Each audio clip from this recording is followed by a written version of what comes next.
Actualidade semanal en 140 segundos.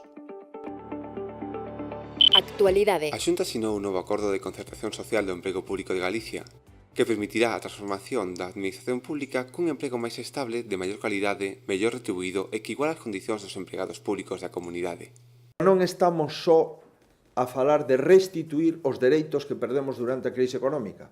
Estamos a crear novos dereitos que non existían no momento da bonanza económica. Penso que iso é moi importante.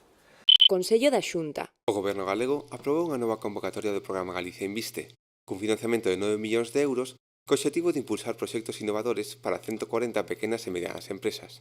Por outra banda, a Xunta amplía en peto dun 70% a dotación e a vixencia ata o ano 2021 do Plan de Infraestructuras Educativas, que contempla unha das iniciativas máis ambiciosas no ámbito da formación profesional, a creación do Centro de Innovación de FP en Ourense, cofinanciado co Deputación.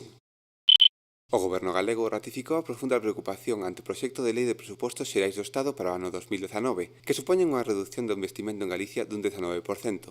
No caso de que non se rectifiquen esas contas de forma intensa, e no caso de que se manteñan as plurianualidades do ano 2021, se confirma, en primeiro lugar, a parálise do tren de alta velocidade a Galicia, no que se refire ás comarcas da Coruña Ferrol e Vigo-Ourense.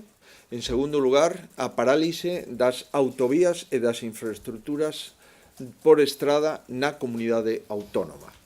Actualidade. O presidente dos populares galegos, Alberto Núñez Feijóo, inaugurou a Convención Nacional do Partido Popular, na que reivindicou o orgullo de pertencer ao PP e instou a reafirmalo e reforzalo. Y nuestros principios no los imponemos a nadie. Nuestros principios están a disposición de todos. Hoy no estamos aquí para reinventar el PP.